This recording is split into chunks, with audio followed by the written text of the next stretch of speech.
get that shit off your chest. It's okay to talk. It's okay to share your feelings. It's okay to cry. It's okay to be vulnerable. It is okay. You're a fucking human being.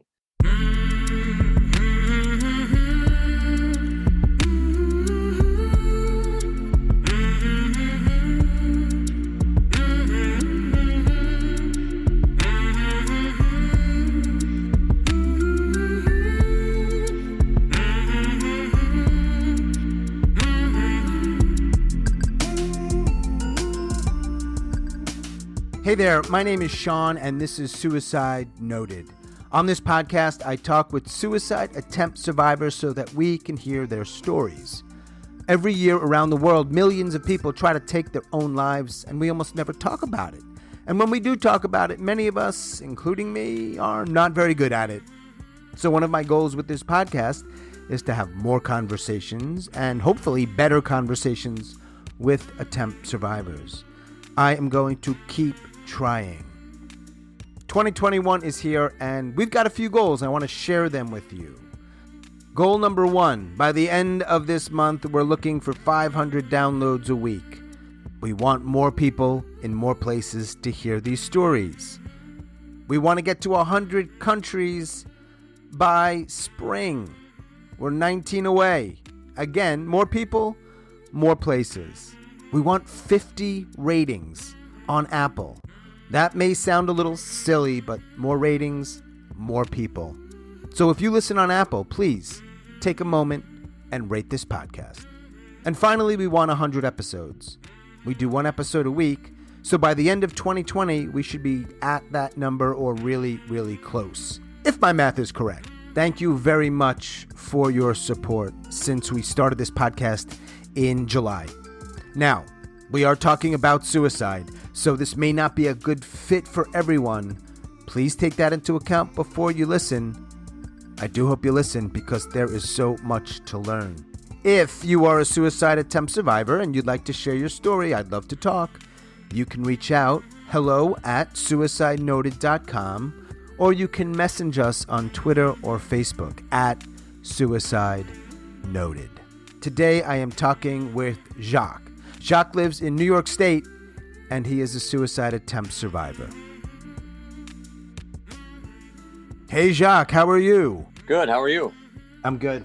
I'm really good. No, I'm not really good. That's bullshit. I'm okay.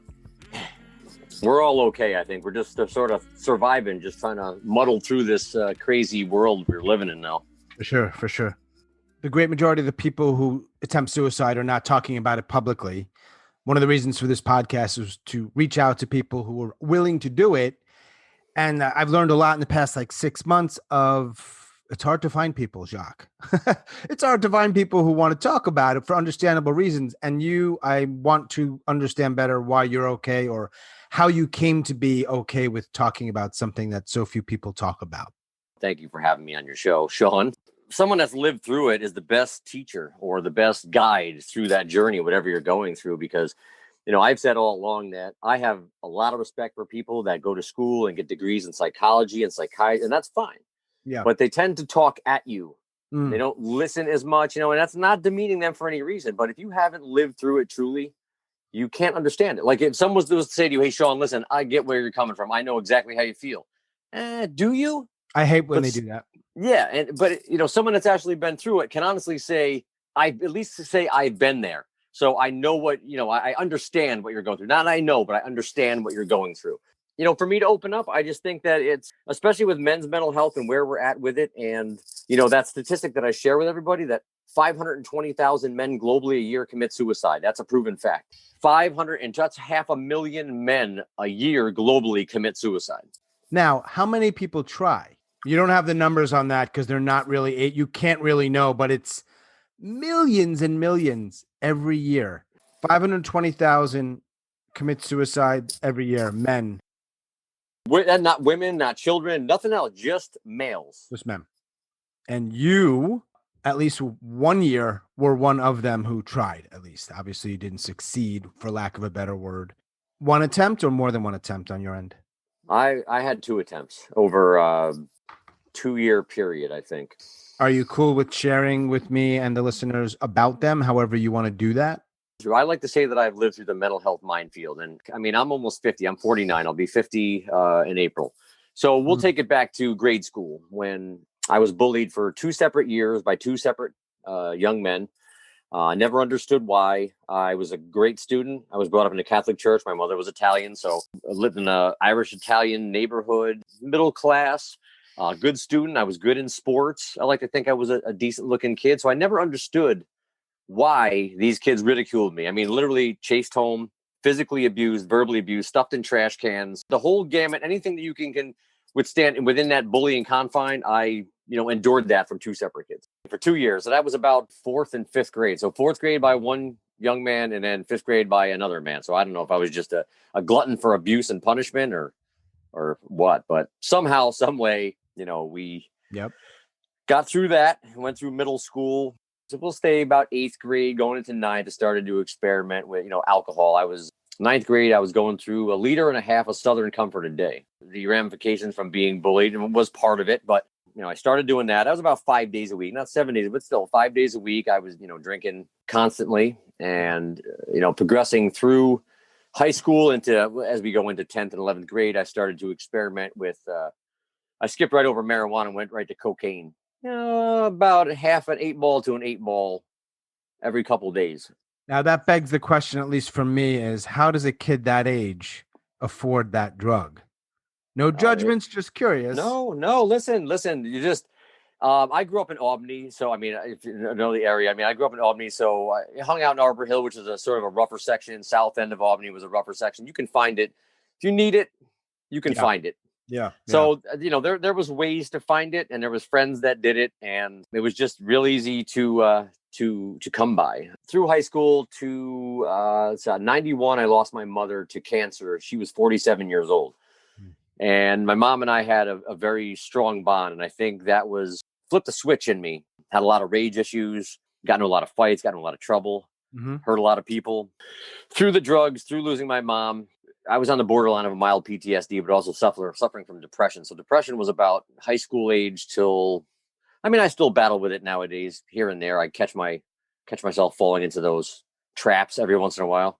Suicide attempts weren't until later on in life after just a lot of challenges. I guess the addiction, losing my mom, the bullying, losing some other loved ones. So the first attempt as we progress later in life was very aggressive attempt. I tried to slit my own throat. Wow. I came to I was actually dating my now wife and dating. This was only about 5 months into us dating. And I was sitting in the apartment. I had my own apartment. I lived with a friend of mine. I'd gotten divorced from my first wife, which was a really bad marriage. It was just, we got married because we had kids. I'm not going to badmouth her. She was a good mother, but I was a bad husband. She was a bad wife. We just didn't love each other. There was no love there. And it was constant fighting in front of the kids, the mental and verbal abuse that she would dish out. And I gave it back as far as the verbal abuse. It just wasn't a good situation. So with everything going on, I was in the apartment one day and my girlfriend, now wife, was in the apartment. I went out to the kitchen, grabbed a knife, went out onto my deck, sat down on the chair without even thinking, stuck the knife to my throat, had the point of the knife into my throat. And she came barreling out of the house. And I don't even know why. I didn't tell her anything. So she just all of a sudden came out, grabbed my wrist with both hands and started to talk me down by saying, Nicholas needs you, my sons. Nicholas needs you, Tyler. So a lot of people, when they go through this, people will say the world needs you. It's very generic. It doesn't bring you out of that dark place. When you start bringing names in, you associate the faces with the names. And all of a sudden it started to bring me out. It took about 10 to 12 minutes, if I remember correctly, to bring me back to where I was. Had she not gotten there, do you think you might have gone through with it? I guess we'll never know, but what does your memory say? Well, thinking back, I think if I was to that level and the level that I remember myself being at, if she wasn't there, I probably wouldn't be here.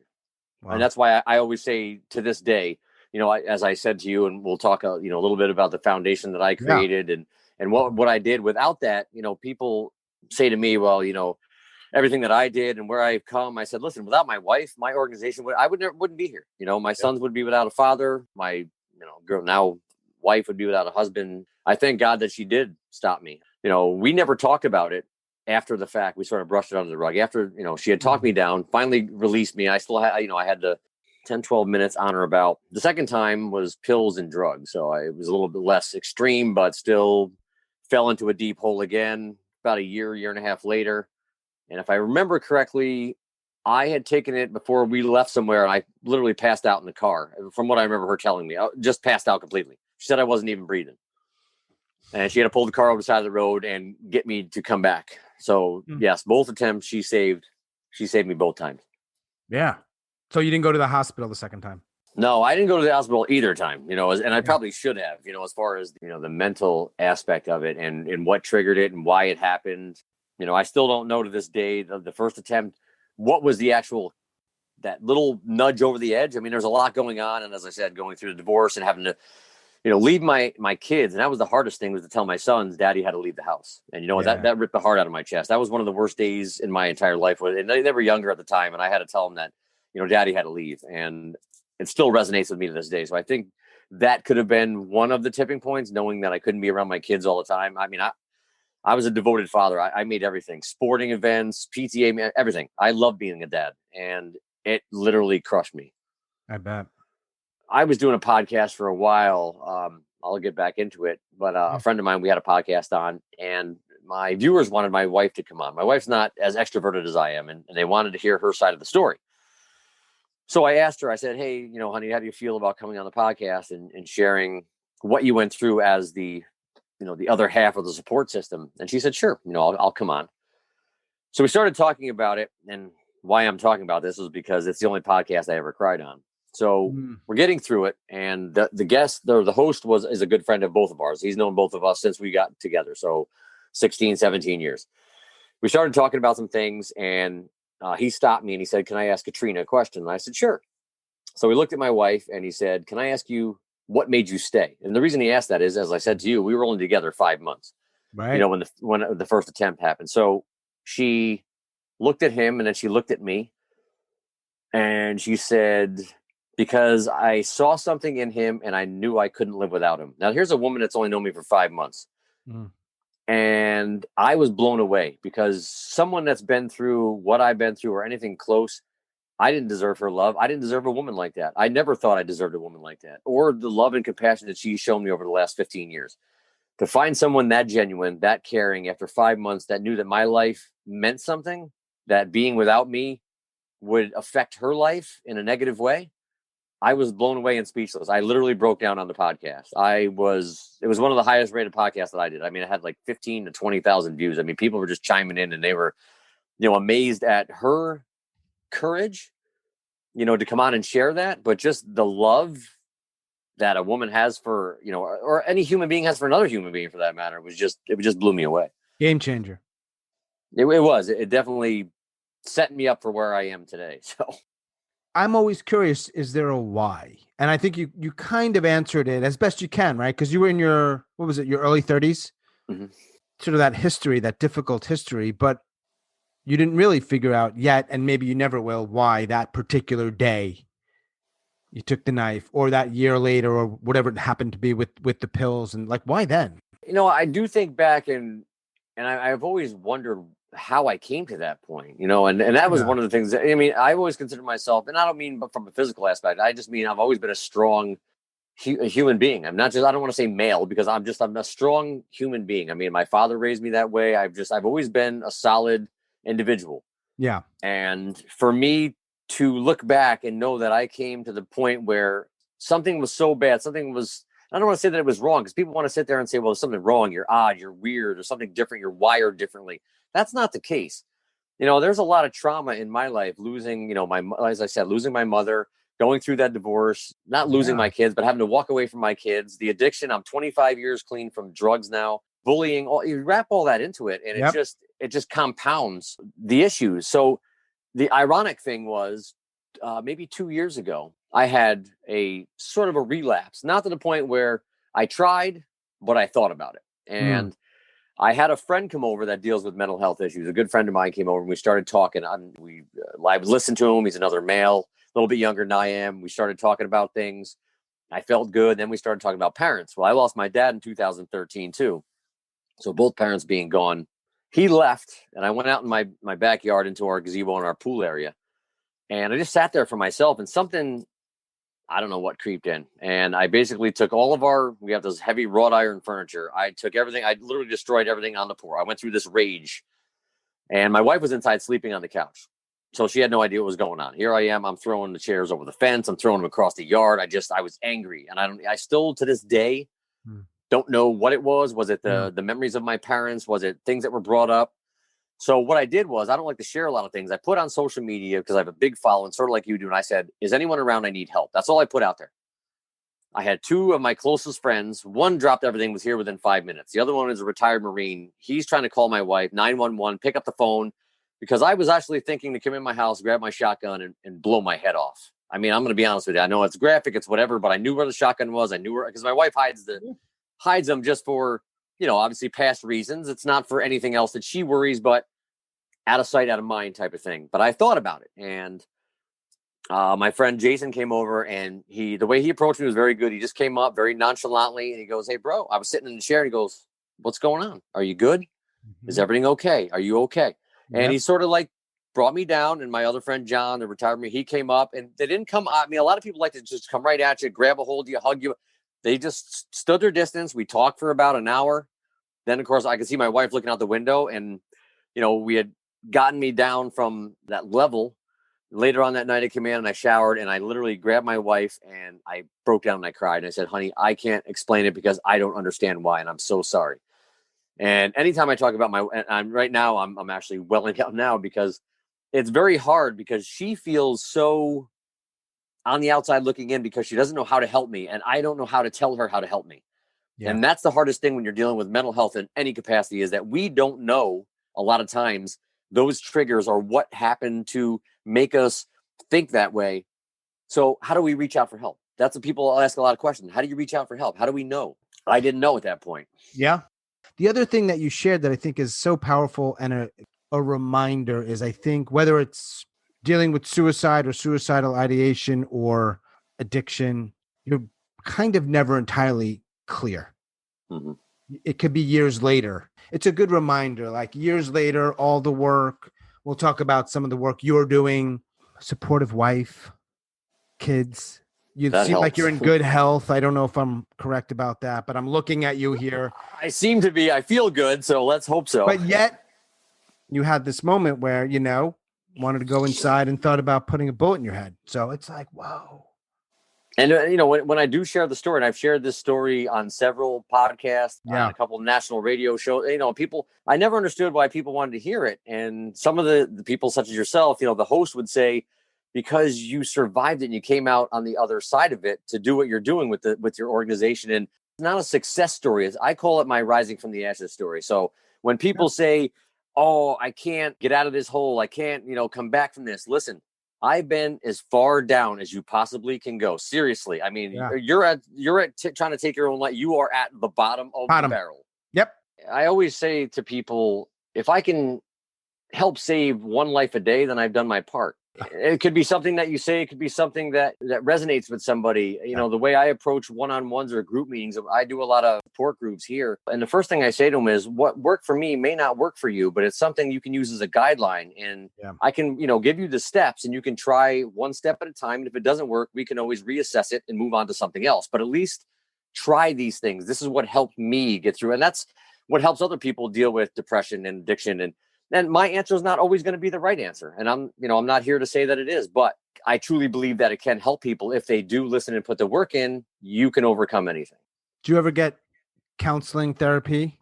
I do have I have a friend of mine that's a double major in psychology and religion, a really good friend of mine that I reach out and bounce a lot of things off of. And I have another friend that I have one-on-one sort of chat sessions to sort of, get everything off of my chest. And I know it doesn't go past that individual. Right. Not that I'm, not that I hide anything, but it's a good way. It's another man.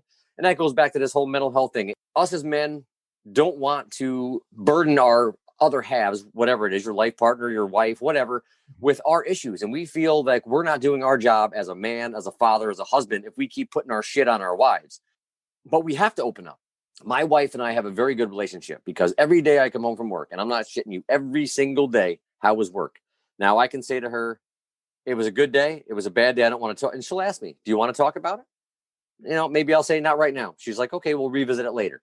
Now, when we talk about it, she goes, "Do you want me to listen? Do you want my opinion? Just to be in the moment. And she's very Awesome. good at it. I mean, we're like, the old Right. adage, I guess, is kindred spirits, but I believe that we've been through a lot of shit. She's had a lot of loss in her life. She's had some traumatic experiences before me. And I think that's what makes us a strong, cohesive unit. And we can get through anything together. I absolutely love the intentionality of those conversations and not making the assumption that because you're sharing something, you want my advice, for example.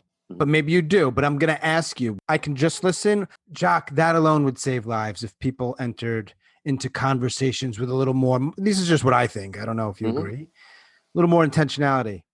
If you want my opinion, I'll give it. If not, I won't. I'll listen. Yeah. If you want my thoughts on something, I'll tell it. If not, I'll listen. It sounds small in oh man, it's so not small. No, It's so fucking large. I always like to tell men that, accept yourself as a complete human being. And they look at me and they go, what are you talking about? And I said, well, you have masculine and feminine energies. And they go, well, wait a minute, I'm not a woman. I didn't say that. Sure. You have masculine and feminine qualities. The masculine quality is being your protector, your provider, being the epitome of strength for your family. The feminine quality is you're a deeper thinker, your loving, compassionate side. We'd be able to accept that vulnerability and allow people into your world. What I did is one day I went out with 3 of my guy friends. We started those conversations, hey, Lakers are doing this or the Yankees or whatever it was. So I stopped the conversation halfway through and I go, oh, guys, I said, listen, I'm having an issue with work. So now everyone gets quiet at the table. I started to talk. I don't remember what it was, but I started to get into it. So look, I'm really down. I'm going home. I'm exhausted. I'm mentally not there for my wife. And I could see that they were listening. So when I did it, another guy had some issues with his kids. He started to bounce, another friend, and we were close. Now I had all 3 of these other gentlemen, talking about their wives, their children. And I'm like, this is great. This is what we need. And they felt a lot better. They were like, wow, never thought I'd have a conversation like that. No, because it takes one person to just plant the seed. It just takes one of us to say, it's okay to talk about these things. It's okay. It's almost like it's so close and you need that person to sort of model it or do it first. And I don't know if the words give permission, but whatever it is, it's like, oh, wait, okay, he did it. I like him. I trust him. I'll share. It's not that far away. You know what I mean? I don't know if I have the words around it. It's like on this, it's almost there. It's almost like so many men just sit there and they go, I'd love to talk, but I'm not sure how my friends are going to react or how this guy. Yeah. So you just have to, go into it with an open mind. So the part of the conscious men's group, we call it. I got the idea from a group in Australia. That's what it's called, the Conscious Men's Brotherhood. They go out on these, these day hikes. They go up in the mountains. They do what they call primal screams. They go up and these guys will go up one at a time on a rock. They scream, they yell, they beat their chest, they cry. They just let it all out. And if more of us men let that out, that's why we have rage issues. We have domestic violence problems. We have abuse in the households because we hold so much inside that at some point it's going to boil over. Yeah, we need to have those conversations with our other halves. I don't care if it's a sibling, a parent, your wife, your children, whatever it is. Yeah. Get that shit to all the men out there. Get that shit off your chest. It's okay to talk. It's okay to share your feelings. It's okay to cry. It's okay to be vulnerable. It is okay. You're a fucking human being. That's it. You're a human being. Accept yourself as a human being. Forget the alpha male complex. Nobody gives a shit. The tough guy shit doesn't matter anymore. I don't care how tough you think you are. I got to have a beard and be 300 pounds and bench press 400 pounds of gym. That's great. But how is the rest of how is your mental health? How is your life at home? How are all those other aspects? Are they going to talk about that? That's the key. Can you get them to talk about it? Like I was saying, when we first started talking, most people, whether they've tried to end their lives or not, it extends beyond just attempt survivors. They're not so quick to share. They're just not. But it takes time, and it's not a magic pill, and it's not going to happen tomorrow. It takes time, and people hearing this podcast and all the other amazing things that people do, and the work you do. And were you or are you an ideator? I want to say, and again, trying to think back that far, as far as the suicide attempts, I don't know that it was in there for any amount of time. I do remember it being a snap decision, sort of like I was sitting on the couch. The TV wasn't on. I forgot what my wife was doing, or girlfriend at the time. And I just made my mind up in that decision. I just got up. I don't even know if I was present in my own mind, if that makes sense. If I was even coherent in my own abilities at that point. I just got up. It was almost like it was meant to happen. I went out, I grabbed the knife, I sat on the porch, stuck the knife to my throat, and was going to go for it. And here she appeared, literally stormed out the door. So I don't think I thought about it, for days or weeks. There wasn't any of that. It was just bam. You're clearly okay talking about it. So I assume a good number of people know about your stuff, what you've Mhm. gone through, what you survived, and so on, right? Mhm. I also wonder, how do people respond? So you gave a great example of how your friends came over and the way they engaged with you was really helpful for you. I also find that a lot of things people say can be very harmful. And they're well intentioned. They're not like assholes or trying to fuck with you. They're like your sister or your friend, and they say these things. So, long winded question here is, were there people in your life that said or did things that weren't helpful? Well, I mean, the first thing you're going to get from some people are, I can't believe that you did that. Okay. Why would you do that? Without even understanding. I mean, because the first thing is they want an answer, and I couldn't give them an answer. And I did have specific people that did ask that. Most of the responses, honestly, and here's the thing: the only people that knew about my first attempt was my wife, Mhm. and I think one of my sons and one of my friends, actually the guy that I live with, my roommate Rich. Other than that, when I was doing a live Facebook video or something, I was talking about something else with mental health, and I'm going to say, it accidentally slipped out where I mentioned something about and I sort of paused in live video, and I said to myself, you know what? It's already out there. I'm going to put it out there and see what happens. So I went on to tell what I told you a little bit about, not getting into the graphic part of it, but just that I had tried to take my own life on multiple occasions. And the outpouring of emails and messages, everyone was blown away because they Yep. said to me, wow, every time we see you on a Zoom thing or a live video, you're always talkative. You seem good. You're bouncing around. But I go back to what Robin Williams always said. I always hold this clear. It says, you wear many faces. It's the faces of the clown. And comedians are the best known for it. Think about it. Chris Farley, John Belushi, Robin Williams. Go down the list. Yep. They hid everything behind their comedy. They could make everyone else laugh in the world. But behind closed doors, they suffered. Yep. And that was sort of like what I did. I can do all of this. I can talk to you. I can do all this. But back then, if I did this, 5 minutes later, I'd be curled up in my bed in the dark by myself. Mm. And no one else knew that. Mm. So 95% of it was positive, was, oh my God, I'm so sorry. We're glad that you're still here. They would ask, what happened or why, what brought you to that level. But there's a couple of people that's like, oh, I can't believe you did it. And I'm like, Yeah. seriously, that's the response I get. What do you mean that Right. you can't believe that do you know what I've been through? Before you ask that question, ask me, hey, and that goes back to this. You see the commercial on all the time. They go, just go up to one of your friends and be like, hey, are you okay? And that's all you have to ask somebody. Hey, are you okay? Are you doing okay? That little phrase resonates. But you don't want to attack anybody with those type of questions, or we don't like to say commit suicide. We're not committing a crime, and you act like you're committing it's not a crime. Oh, it's a cowardly thing to do. That's the other thing you're going to get, and that's one thing you never say to anybody. Especially, you never come out and say, well. And I had I can't remember who it was, a guy. He goes, man, you're a fucking coward. I'm like, seriously? I'm a fucking coward because I want to take my own life. Do you realize that shit was so bad, that I was so fucked up mentally, that I didn't think I had a way out? And that's where you get. So what people understand, when you're in that moment, whatever that moment, whether you're an ideologist, like you said, and you think about it for weeks or days, or you just do it on a snap decision, you're like, fuck it, I'm done, I'm out, checking out. There's no peripheral vision. You are in a black tunnel. You are in a black hole. The best way I can describe it, it's blackness, sheer blackness. There's no sound, there's no light, there's nothing. Because I was to that level where I didn't think that my life meant anything. When you go through with, no one's going to miss me, my life doesn't matter, I'm not important, I don't feel loved, I don't deserve someone's love. This is all the things that go through your head when you're on that level. But it's not cowardly. It's just the only answer you think at that time that you have, rather than go out and be embarrassed, because a lot of it is embarrassment. Who's gonna, like you said, you can't get people to talk about it because they're embarrassed, because they come out and they don't want people to know, hey, I'm a politician, but I went out and tried to hang myself in my garage.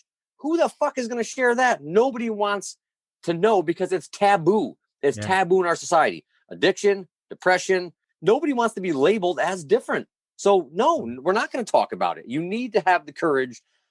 And I'm not saying to do Zoom calls or live videos, but find somebody. If you're going through anything, to all your listeners out there, I don't care what you're battling in the mental health spectrum, find someone you can confide in and talk to. It can be a professional. It can be a loved one. It can be a friend. It could be a fucking stranger that you may just have this chance encounter with that could blow you away. But get it off your chest, please. So you have people in your life, from what you shared, that you can get your stuff off your chest. Absolutely. I have a very, very strong network of loved ones. I mean, my boys, my middle son, so Nicholas, was in the Navy for 4 years. And when he came back, he actually told me, we had a moment where we shared that he was battling depression and he thought about just jumping off the ship, because he couldn't swim. He was in the Navy. Don't ask me why he joined the Navy. He couldn't swim, but I didn't know that. And that's something that we share as a father and son, because now I can help my son. Not only can I help all these other people, but now it's something that hits home for me, that it really beat me up inside that my son was going through this and I didn't know, because he was so far away. But when he did share that with me, I gave him all the kudos. And I said, you know what? I am so proud of you for being a man. And he is one of your big masculine, big power lifter, beard. He's one of those man's men.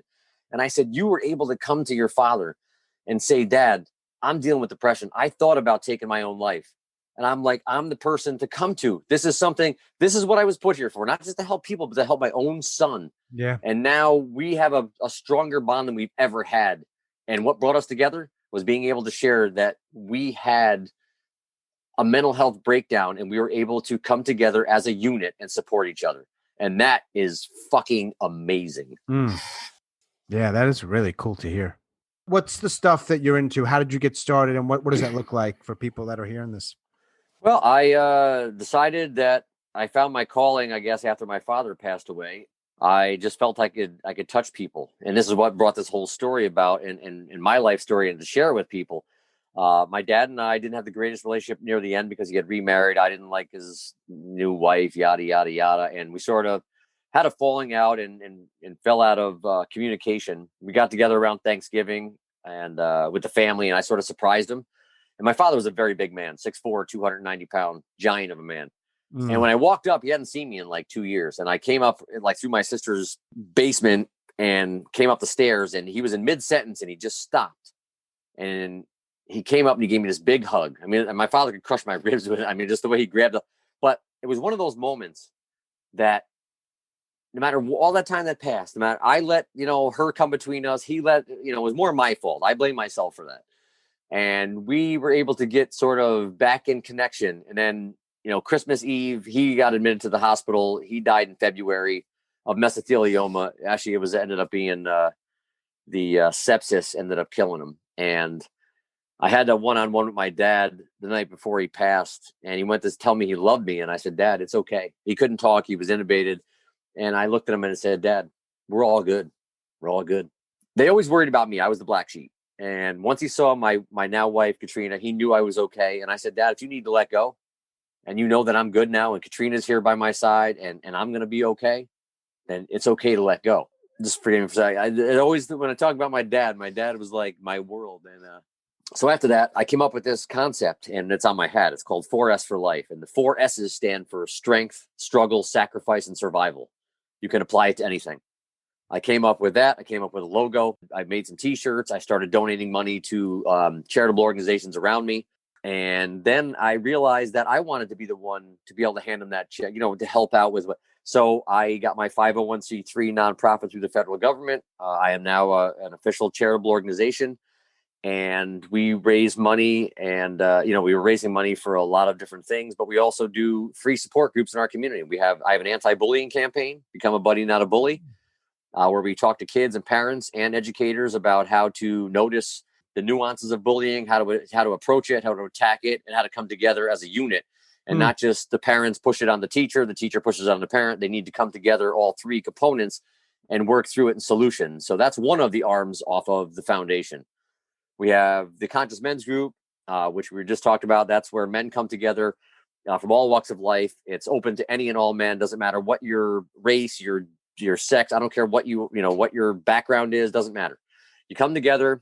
2 rules apply. You check your egos at the door, and we're all on the same level when you come into that room. So it doesn't matter if I form the group and you walk in. I'm no better than you are. We all have issues. We all have dreams and aspirations. The point of the group is to get together with men and know that it's okay to share everything and anything in a safe and secure environment.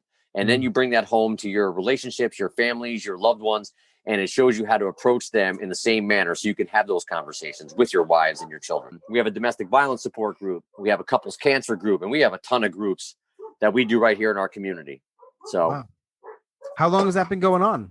I got the 501c3 last year, and then we started our groups, and then of course COVID came in, so we're slowly getting back into it. But we've done some other things. Some things in the community. We opened a community store for elderly and low-income people where I took donations in and opened a store, like a makeshift store, and we fed 1,300 families, 105 first responder staffs, 350 senior citizens, and 6 backpack programs. So I did that. I just did a Santa event last week where we handed out 500 stockings to children in need and 460 bags of cookies. I dressed up like Santa Claus. It's all about to build positivity in the community. And I can get people to donate because they know I'm just out there doing it. I'm out there. I'm not just talking to talk. I'm walking to walk. And I try to do as much in my community as I can to help as many people as we possibly can. It's all about adapting to this new COVID thing. I can't raise money. I can't do my gala or, the fundraisers we want to do. So we give back in other ways. And that keeps us in the forefront and in the local eye. So when things get back to normal, then we can really attack it. So I'm in the rebuilding process now where I'm adding some new positions to the board, rebuilding the website, getting our podcast back up. And when spring hits, we're going to be fucking balls to the wall and ready to roll. We're building in silence right now. So we have some big things coming for spring of 2021. What is your work? Is that associated with this type of stuff or totally separate? Oh, I'm actually a salesman. So I actually do sales for a living. This is that nonprofit thing is just a whole separate entity. Right. I'm thinking with that, and like, you just must be got a lot on your plate, keeping busy. Buddy, I embrace the chaos, if that makes sense. It keeps me mentally grounded. If I keep myself mentally busy, it helps me with what I deal with. And again, I still fall into a depression every once in a while around certain dates. Every couple of years, it'll start to creep up, and I try to catch it. It keeps me busy, but it also gives me a sense of purpose. And when I'm out there and I see the people that I touch and the people that come up and hug you, and it's brought me to tears several times. I mean, the stories, and it just warms your heart to know that I can touch so many lives, and all the lives that I've touched. I never thought that this would be me. I was a guy that was getting bar fights 5 years ago. I was a fighter. I would get in fights over nothing. I would just go out and crack people. I didn't care. My wife she'll tell you. You get her on one of these shows and ask her how much of an asshole I was back then. And I just turned my life around. It was all possible. Her. It's possible. I'm wondering how the lockdown has affected you. As I said, I found ways to keep myself busy. And that's where I did the store and the Feed the Front Lines. And the thing is I kept so busy that near the end of it, I think I had the store open for about a month and a half. And finally, my wife came to me because I was doing my job. And then I would go, I'd have donations coming in. I opened a separate account off of my nonprofit organization account. So it was separate. And it was just used for, the community store and to feed our first responders. So basically what it did was I had the store, but then I had what was called Feed the Front Lines. And what that was if you donated $50 to me, say you came to me, you're like, hey, you know what? I want to donate $50 to feed a first responder staff, whether it be EMTs, cops, firemen, whatever. I would go to a small diner or local business that was struggling, buy the food from them. So it was twofold. You're buying food from them to keep their lights on, and then you turn around, you feed the first responder staff. Sure. So I would get up in the morning, do my job, sales, whatever, go in, shop for the store, go up, stock the store, stay at the store all day. While I was multitasking on the phone to get things set up, I had more people came out to help. And I told you, I had people that were delivery drivers that volunteered the store, that dropped off stuff at the store. But as I explained to people that are in other nonprofits and other businesses, and they said, we don't know how to get through this. And I said, you need to learn to adapt. You sit down, you come up with a game plan. You can still do the same work you did before. You just have to tweak it a little bit. And you have to use it's all about, going with the times. It's sort of like being in a boxing match. You go in there, you go into round one, bam, bam, bam. You learn from your opponent. Okay, you know what? He leads with his right. He's doing this. He's dipping a shoulder. Okay, I know how to attack it. Same concept. So I just kept busy. It helped me a lot. Was doing all that. And the more I dove into the nonprofit work, I kept myself so busy, nothing was able to creep in and bring those negative thoughts back. That's part of it. You French? Yeah. Could you tell by my name? just a tad? So sort of open-ended. They're out there. Anything you want to say to them? This is a very tough time of year for anyone out there. And this will go out to anyone that's listening that has either made an attempt, has thought about attempting, as you said, or even the support group, whatever that may be. This is a tough time of year. I mean, the holidays are always tough because people have lost loved ones. Up where I am, it is the winter. So, it gets darker earlier. That always brings depression on with a lot of people. So it's a very tough time of year. And now with COVID, so you have a lot of different things going on. So what I would say to people, if you need to get something out, please talk to anyone. get it off your chest. Don't suffer in silence. There are plenty, I've heard a lot of people say, well, there's nothing out there. There's no help. I'm going to tell you right now, that's bullshit, because there are tons of people out there. You have to make the first step. I don't care what you're dealing with. I don't care what part of it.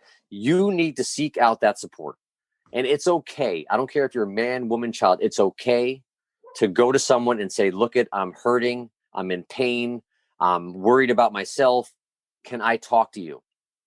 You need to get it off your chest. To the people that are the support system, I ask you to just listen to these people, whoever that may be. Just listen. You don't need to offer advice. You don't need to go up and hug them. I know that's the first thing. You want to go up and hug somebody or kiss them on the forehead. Just listen. Let them just ask them, are you okay? Or is there something you want to talk about? It's okay to talk to me. Let them get that off their chest. You're going to see that resonate within them, because it's going to be like a load just came right off their chest. Mm. Then it's okay to say, hey, do you want my opinion? Let's work through this together. Make it a team building thing. That's what a relationship is truly all about, is about being a team. It's not about, a husband and a wife, or a husband and a husband, wife and a wife, whatever it may be. You're not two separate entities. You're one cohesive unit. That's what makes a marriage work. My first marriage didn't work because we weren't cohesive. There wasn't anything there.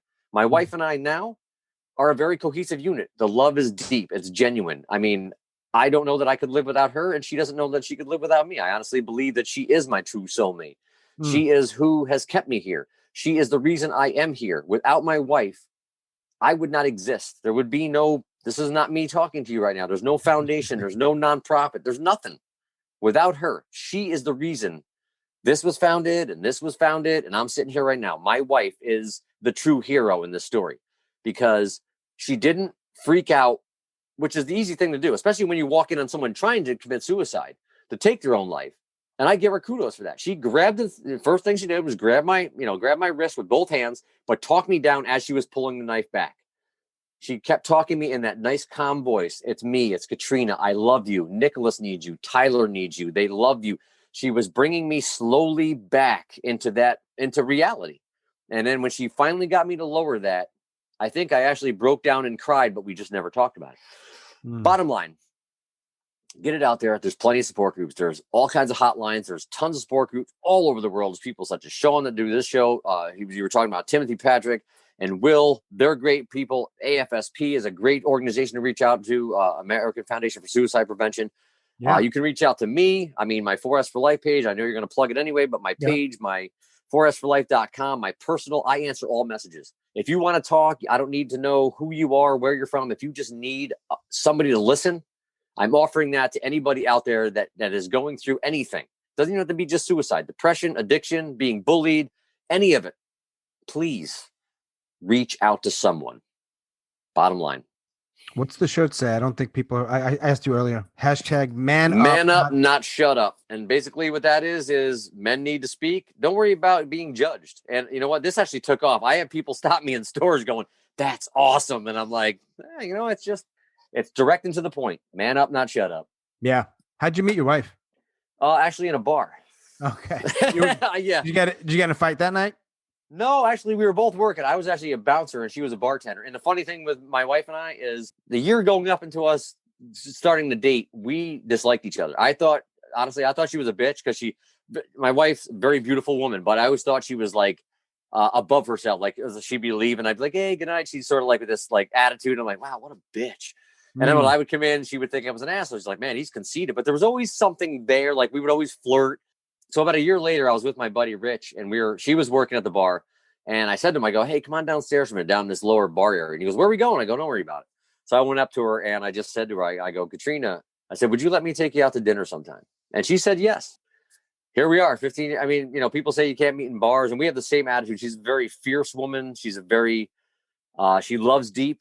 She's all about family. She's passionate about what she does, but she has always, the old adage is, behind every man is a good woman. Well, I want to tweak that and say my wife stands beside me because she is my equal on every level. And I put this post up several times. She doesn't stand behind me. She stands right by my side, which is where she should be. There's no standing behind me. She's not a lesser person. She's an equal. And it doesn't matter if I make more money, she makes more money, I'm the male, it doesn't matter. What makes it work is you understand that we are equals on every level. And I love her with every bit of my being. And I finally accepted that I do deserve her love and her heart and her soul, and she deserves mine. And that's truly what it's about. Well, she saved my life, literally saved my life. Hey, do you think there's any chance that you might try again? I honestly like to think that I would never. I think where I am now, I don't think anyone can honestly say they would never try. Like you said, I think that's always in the back of your mind, no matter what you do. I mean, even an addict. I mean, I've lost cousins to heroin overdoses after they've been clean for 5 years, and they have a bad day. They do a normal dose, and bam, they're gone. So I don't think it would be fair to say that I know that I can say 100% sure that I would never be in that spot again. But I would like to believe that where I am now, with the work that I'm doing in the community, with the support that I have from the community, with my wife, my children, my grandson. I have another grandbaby on the way. You have a grandson? Yeah, almost. He'll be 6 this year. So Bryson, he's awesome, and I'm content with where I am. So I don't think the bad days aren't as bad anymore. I still have tough days, just like everybody. I wake up, I'm getting older. Other shit hurts. You got a new pain every day and something else in your body, something, your back hurts, your knee hurts, this hurts.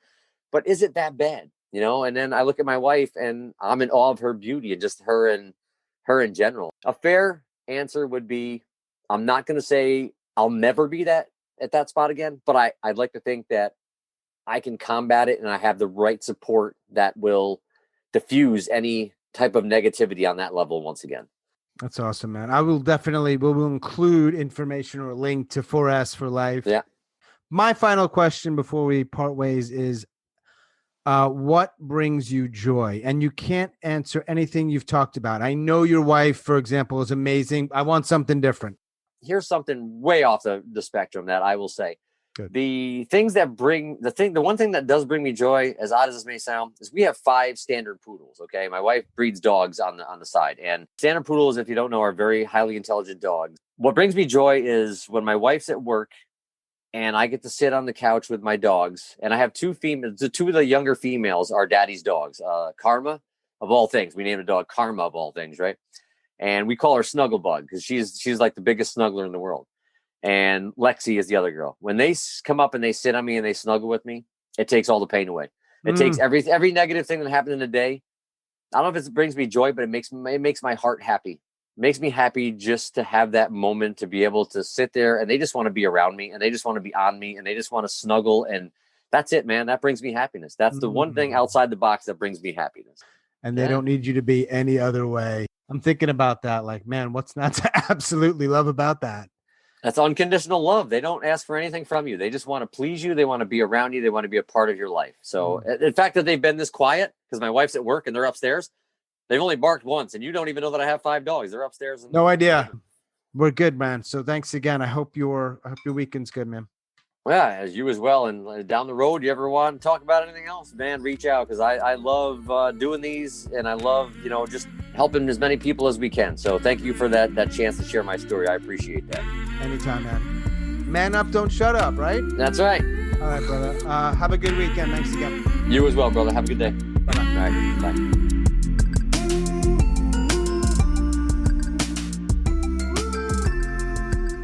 As always, thanks so much for listening, and special thanks to Jacque in New York.